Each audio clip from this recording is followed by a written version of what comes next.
Indresh Kumar Sahu YouTube channel को subscribe और bell icon को प्रेस करना ना भूलें। नमस्कार साथियों, मैं अपने यूट्यूब चैनल इंद्रेश कुमार साहू में आप सभी का हार्दिक स्वागत करता हूं। आज हम आपके सामने में लेकर आए हैं DLED सेकेंड सेम अध्याय 7, जिसका नाम है रेखीय समीकरण। ठीक है, तो जो भैया बहन इस वीडियो को देख रहे हो या इस वीडियो में नए हो तो प्लीज़ वो हमारे चैनल को सब्सक्राइब और वीडियो को लाइक ज़रूर करें और अपने दोस्तों में शेयरों की भांति शेयर ज़रूर करते रहें, जिससे कि सभी लोग इस वीडियो का फ़ायदा उठा सकें। और वीडियो को अंत तक ज़रूर देखें, जिससे कि आपको हर टॉपिक पर एकदम क्लियर होता चले, जिससे कि आपको पेपर में कोई भी दिक्कत ना आवे। ठीक है, तो आपको पेपर में कोई दिक्कत नहीं आनी चाहिए, तो आप बराबर इस वीडियो को अंत तक देखते रहें और अपने दोस्तों में शेयर करते रहें।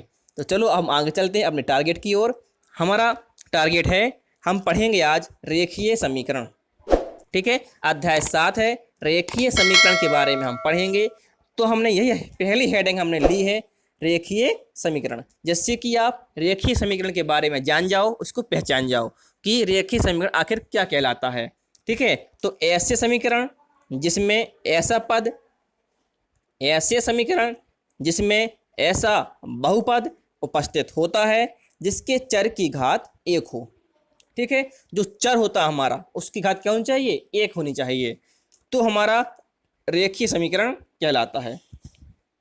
ठीक है, तो हमारा रेखीय समीकरण क्या कहलाता है कि किसी भी समीकरण में जो चर की घात होगी वो कितनी होनी चाहिए? 1 होनी चाहिए। ठीक है, चर की घात हमारी 1 होनी चाहिए, तो हम पहचान जाएंगे कि ये हमारा रेखीय समीकरण है। तो मैंने आपको उदाहरण के माध्यम से बिल्कुल एकदम क्लियर कर दिया है कि रेखीय समीकरण क्या कहलाता है। लिखा हुआ हमारा 2x + 1 = 4, 2x + 1 = 4, और दूसरा एग्जाम्पल दिया गया है y + 2 = 1। ठीक है, तो ये हमारे क्या है? रेखीय समीकरण है। क्यों? जो इसके समीकरण दिए गए हैं उनकी चर की घात जो क्या है? 1 है।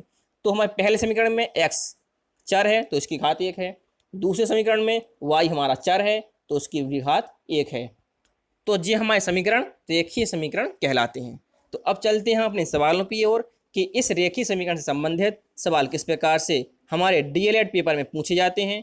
तो आप अच्छे से बिल्कुल ध्यान लगाकर पढ़िएगा और इस पेपर को अच्छे से क्वेश्चन को समझिएगा, जिससे कि आपको परीक्षा में कोई भी दिक्कत ना हो। ठीक है, और वीडियो को अंत तक जरूर देखिएगा, जिससे कि आपको हर टॉपिक आपका बिल्कुल क्लियर होता चले। तो हम पढ़ेंगे अब पहला क्वेश्चन है हमारा कि निम्नलिखित समीकरणों से बायां पक्ष और दायां पक्ष छाटिए।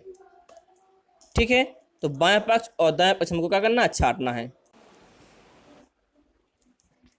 अब हम इसमें देखेंगे कि ये सवाल किस प्रकार से हैं। ठीक है, तो हम इसमें क्या करना है? बायां पक्ष और दायां पक्ष में छाटना है। पहला सवाल दिया गया है x + 2 = 13, दूसरा दिया है 3x + 5 = 11, तीसरा दिया है 10x = 40, और चौथा दिया है 2x + 5 = x + 7। ठीक है जी, हमारे एक क्वेश्चन दिए गए हैं, इसमें हमें छाटना है कि बायां पक्ष कौन है और दायां पक्ष कौन है। ये बिल्कुल हमारा बिल्कुल सिंपल सवाल है, इसमें कोई दिक्कत नहीं होनी चाहिए। तो मैंने आपको टेबल के माध्यम से समझाया है। मैंने पहला बनाया है समीकरण का ऑप्शन, दूसरा ऑप्शन है हमारा बायां पक्ष का कॉलम बनाया है, और तीसरा कॉलम है हमारा दायां पक्ष का। ठीक है, तो हमने पहले में चारों समीकरण को लिख लिया है और हमें बायां पक्ष छाटना है। तो बायां पक्ष क्या कहलाएगा? लेफ्ट साइड का। तो लेफ्ट साइड में क्या है? x + 2।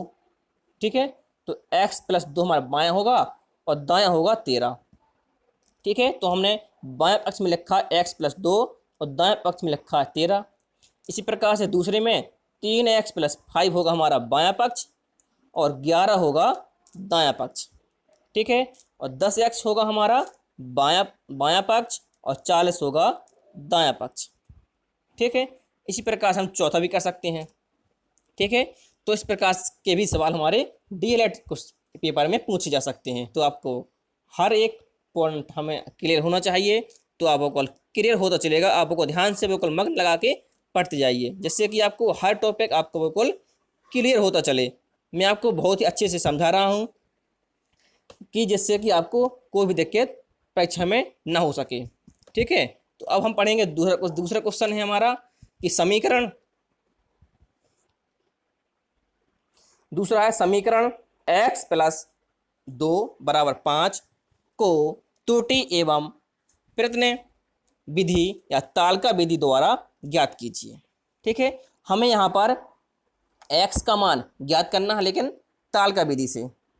आप वैसे तो इसको सिंपल भी है ज्ञात कर सकते हो, कैसे कि x प्लस 2 बराबर 5 है, तो हम x बराबर क्या करेंगे, 2 का पक्षांतर कर देंगे तो 5 माइनस 2 हो जाएगा और x बराबर हमारा आंसर आ जाएगा 3। ठीक है, ये तो हुआ हमारा नॉर्मल तरीका से हल, साधारण विधि से हल हुआ। लेकिन हमें चाहिए त्रुटि एवं प्रयत्न विधि या तालिका विधि से इसे हल करना है।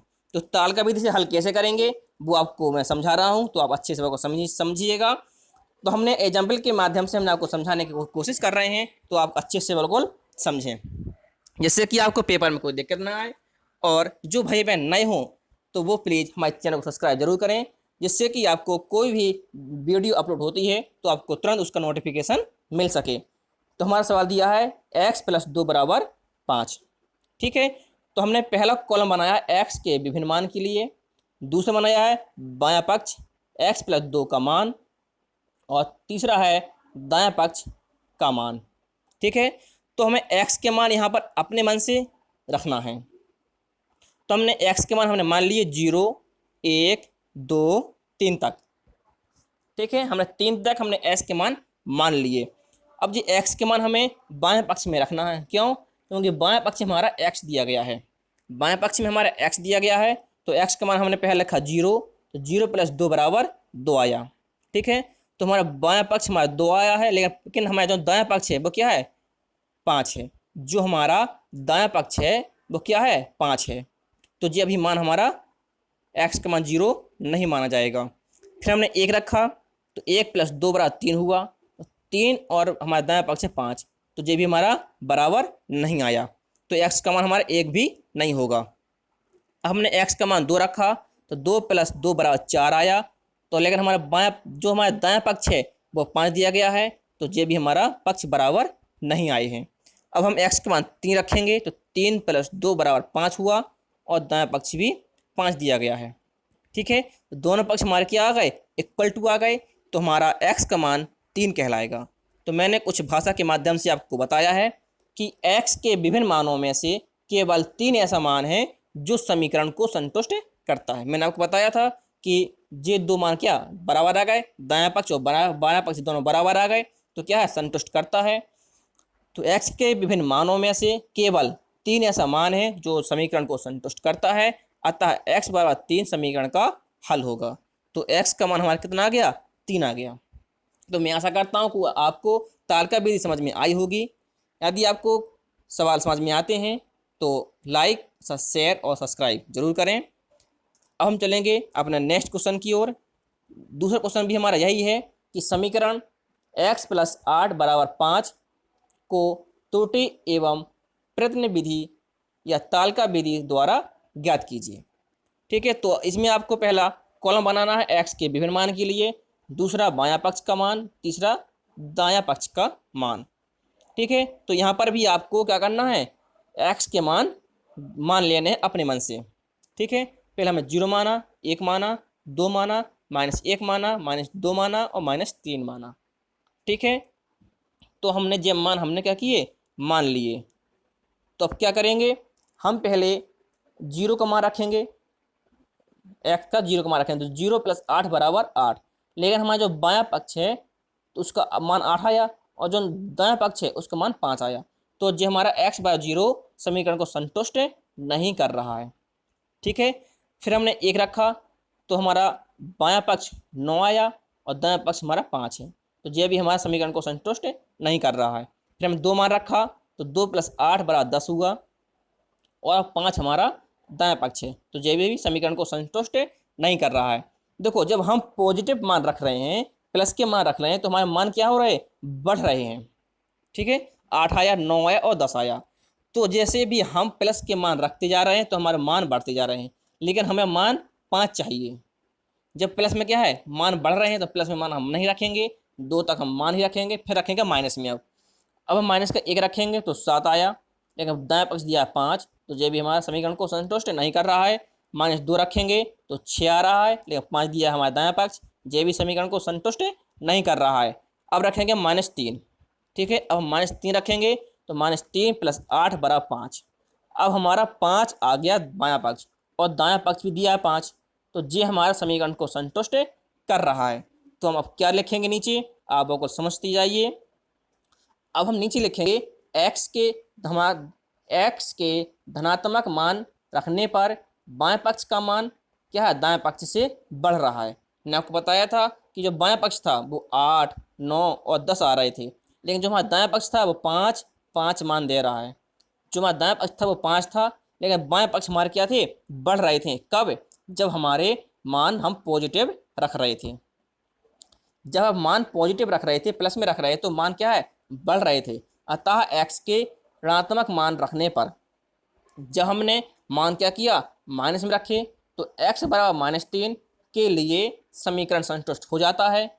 अतः x बराबर -3 समीकरण का हल होगा। ठीक है, तो जो -3 है वो हमारा समीकरण का हल है, तो -3 हमारा आंसर हो जाएगा समीकरण का। तो ये 2 सवाल थे हमारे तालिका विधि से कि हम तालिका विधि से x के मान कैसे ज्ञात कर सकते हैं। तो हमें x के मान अपने से मानने हैं, फिर उसमें मान रखना है। जिस मान में हमारा बायां पक्ष और दायां पक्ष दोनों बराबर आ जाते हैं, तो x का हमारा वही मान आंसर कहलाता है। ठीक है, तो हम आगे बढ़ेंगे अब क्वेश्चन नंबर 4 पे। अब क्वेश्चन नंबर 4 क्या कह रहा है, आयरन की उम्र, जो आयरन है उसकी उम्र क्या है, श्याम से 5 वर्ष अधिक है। यदि आयरन की वर्तमान उम्र 28 वर्ष हो तो श्याम की वर्तमान उम्र ज्ञात कीजिए।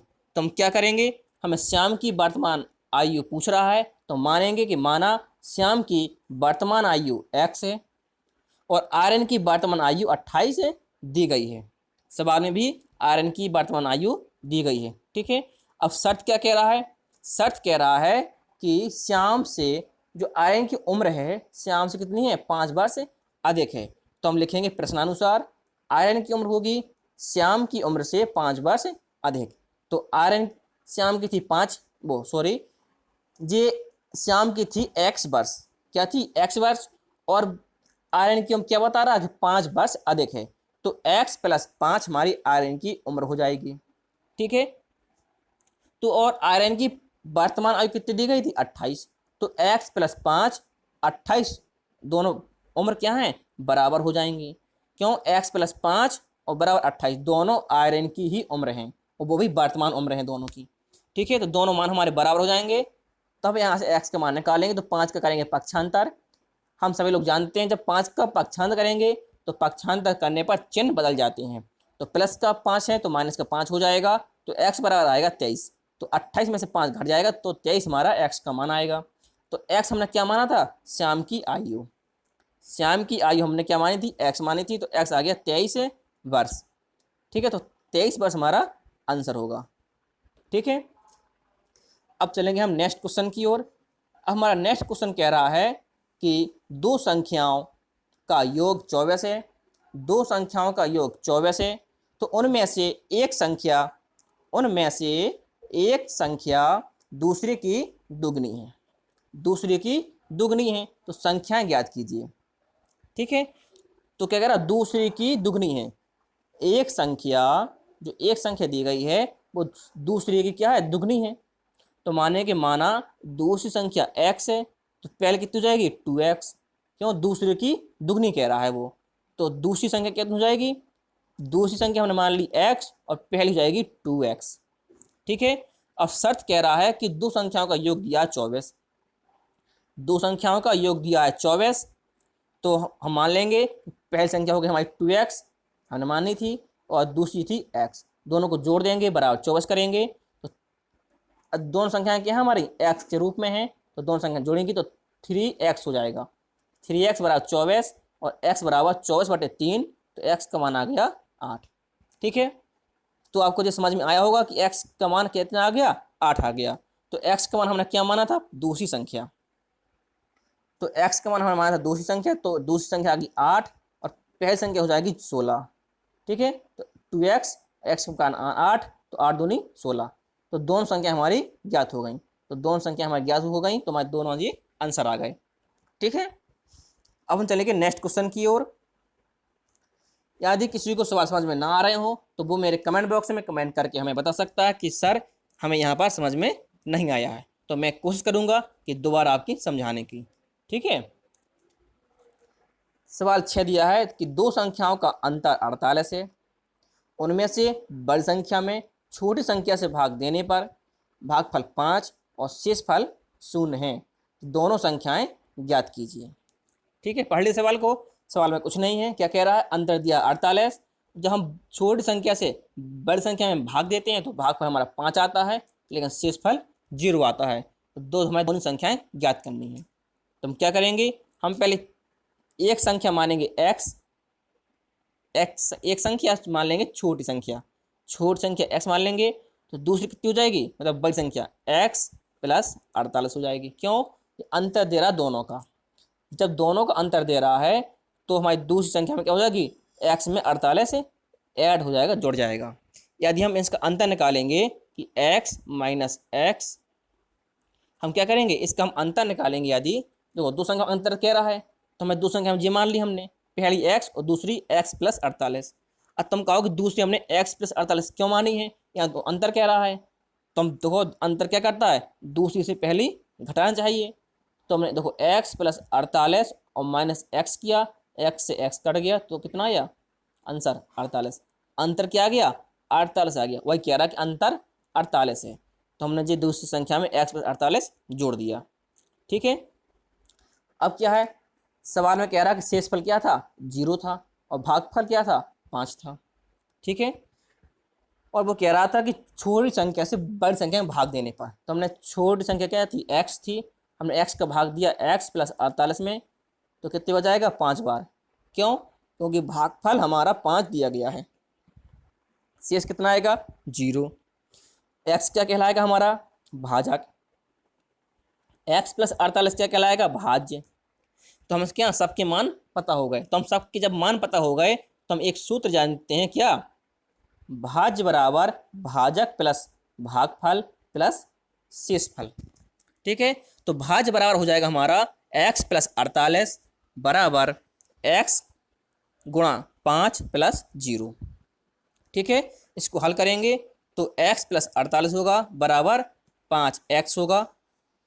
अब हम x का हमारा मान निकालना है, तो हम x का क्या करेंगे, पक्षांतर करेंगे, तो 48 बराबर 5x माइनस एक्स, तो 48 बराबर 4x, x का मान निकालेंगे तो ये क्या 4 हमारे बटे में जाएगा। क्यों, x हमें यहाँ पर क्या गुणा में है, जब कोई भी संख्या जब गुणा में होती है तो पक्षांतर करने पर वो कहाँ जाती है, भाग में जाती है। तो 48 बटे 4, तो 4 का भाग देंगे तो x का मान आ गया 12, तो x का मान क्या आ गया हमारा 12 आ गया। तो हमें क्या निकालनी थी, संख्याएं ज्ञात करनी थी, तो एक संख्या कितनी आ गई 12, और दूसरी संख्या कितनी आ जाएगी, x प्लस 48 थी, x का मान 12 था, तो 12 प्लस 48 बराबर 60।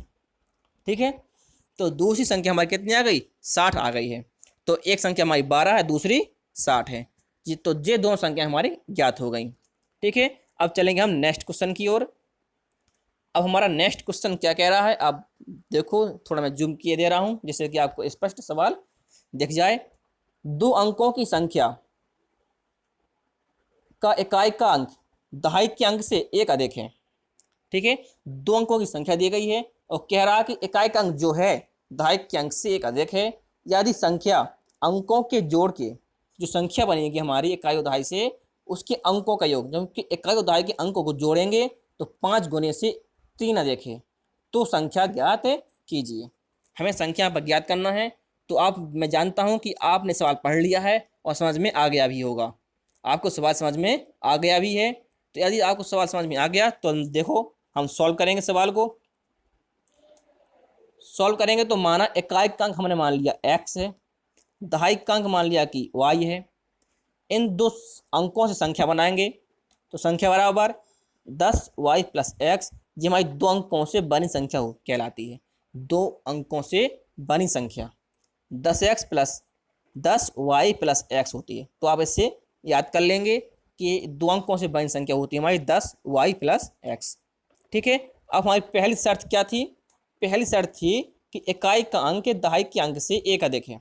क्या थी पहली शर्त, इकाई का अंक दहाई के अंक से एक अधिक है, तो दहाई के अंक में एक जोड़ देंगे तो x बराबर y प्लस एक हो गई। ठीक है, तो y का पक्षांतर करेंगे तो x माइनस वाई बराबर एक, समीकरण हमने इसमें एक मान लिया। ठीक है, अब दूसरी शर्त क्या कह रहा है, सवाल में पढ़ो दूसरी शर्त क्या है, संख्या अंकों के जोड़ के 5 अधिक। जो संख्या बनी थी हमारी संख्या थी 10 y प्लस एक्स हमारी संख्या थी, तो संख्या अंकों के जोड़ से इनके अंक क्या थे x और y, इनका योगफल कि 5 गुने से 3 अधिक है। तो देखो हमारी यही हमने शर्त लिखी है कि संख्या अंकों के योग से, तो अंकों का योग किया x प्लस 5 हुआ कि 5 गुने से, तो हमने क्या किया कोष्ठ लगाया 5 का गुणा किया, तो 5 गुने से 3 अधिक है, 3 हमने जोड़ दिया। ठीक है, इसे हम हल करेंगे तो 10y प्लस एक्स बराबर 5 का अंदर गुणा करेंगे तो 5x प्लस 5y प्लस 3। ठीक है, तो ये हमारे क्या है चर पद हैं, इनको हम पक्षांतर करेंगे तो 10y प्लस एक्स, 5x का पक्षांतर करेंगे तो माइनस का 5x होगा, और 5y का पक्षांतर करेंगे तो माइनस का 5y होगा बराबर 3 जमा करते हैं। ठीक है, अब x के हमारे दो पद हो गए हैं। देखो अब यहाँ स्पष्ट देख सकते हैं कि हमारे x के हमारे दो पद हैं। ठीक है, एक प्लस में है तो एक माइनस में है, तो क्या हुई संख्या घटेंगी, लेकिन माइनस की संख्या बड़ी है तो माइनस का 4x आएगा, तो माइनस का 4x। इस प्रकार से 10y प्लस का है और माइनस का 5y है, घटाएंगे तो प्लस के 5y बचेंगे बराबर 3। तो हम यहाँ पर मान सकते हैं कि हमारा समीकरण दूसरा हो गया। ठीक है, अब हमें समीकरण पहले और दूसरे को हल करना है, तो किस प्रकार से हल करेंगे अब एक बार देख लेते हैं समीकरण को। ये दिया गया है पहला समीकरण, ये दिया है दूसरा समीकरण। ठीक है, इन दोनों को हल करना और एक्स वाई के मान ज्ञात करने हैं, तो क्या करेंगे, तो हम किसी एक चर के गुणांक को समान करेंगे। तो यहाँ पर 4x दिया गया है, यहाँ 5x, मतलब यहाँ 4x दिया है और यहाँ पर 5y दिया है, और किसी x और y में से किसी एक को क्या करेंगे बराबर करेंगे। तो हम क्या करेंगे समीकरण एक में 4 का गुणा कर देंगे। जब हम समीकरण एक में 4 का गुणा कर देंगे तो हमारे यहाँ होगा जाएगा यहाँ पर क्या 4x हो जाएगा, तो हम इसको आसानी से हल कर सकते हैं फिर। ठीक है, तो हम क्या करेंगे समीकरण एक में 4 से गुणा करेंगे तो 4x माइनस 4y बराबर 4 होगा। ठीक है, तो इसको हम समीकरण नंबर 3 मान लेंगे। अब हम समीकरण 3 व 2 से हल कर लेंगे, 3 व 2 को हम हल करेंगे तो 4x माइनस 4y बराबर 4, नीचे लिखेंगे हमारा तीसरा समीकरण था, और माइनस का 4x प्लस का 5y बराबर 3 जो हमारा दूसरा समीकरण था। ठीक है, तो 4x माइनस 4x क्या है बराबर हैं, लेकिन एक चिन्ह क्या है विपरीत है, एक चिन्ह क्या माइनस का है, तो जोड़ने पर हम इसको हल करेंगे, जोड़ने पर हल करेंगे तो ये दोनों कट जाएंगे, मतलब घट जाएंगे। प्लस का 4 है और माइनस का 4 है तो क्या हुआ घट गए, 0 बचा, और माइनस का 4y और प्लस का 5y घटाएंगे तो y बचेगा बराबर 4 और 3 दोनों को जोड़ जाएंगे तो 7 हो जाएगा। ठीक है, तो y का मान कितना आया, y का मान हमारा 7 ज्ञात हो गया। ठीक है, मैंने आपको बिल्कुल विधिवत तरीके से आपको समझाया है कि x और y के मान कैसे ज्ञात करने हैं, तो हमारा यहाँ पर y का मान निकल आया है। अब y का मान आप समीकरण एक में भी रख सकते हो, समीकरण एक में भी रख सकते हो, समीकरण 2 में भी रख सकते हो, और समीकरण 3 में भी रख सकते हो, जिसमें आपकी इच्छा है उसमें आप y का मान रख सकते हो। लेकिन एक कंडीशन, आप मान उस समीकरण में रखना है जहाँ से हमारा जल्दी सॉल्व हो जाए। क्यों, क्योंकि हमें समय की भी बचत करनी है। आप जानते हो कि डीएलएड पेपर में हमें ओनली 1 घंटे का ही समय मिलता है, तो 1 घंटे में हमें पूरे क्वेश्चन हल करने हैं, तो हमें ऐसे समीकरण में मान रखना है कि कम समय में हमारा आंसर आ जाए। तो हम क्या करेंगे, y का मान समीकरण एक में रखेंगे, y का मान समीकरण एक में रखने पर एक का समीकरण था x माइनस वाई बराबर 1 था, तो x माइनस वाई का मान क्या था 7, तो हमने 7 रखा बराबर 1, तो हम 7 का पक्षांतर करेंगे तो x बराबर 1 प्लस 7, तो हमारा x का मान आ गया कितना 8 आ गया, x का मान आ गया 8 और y का मान कितना था हमारा 7 था। तो x और y के मान हमें ज्ञात हो गए हैं। अब सवाल में देखेंगे हमें किसका मान निकालना था।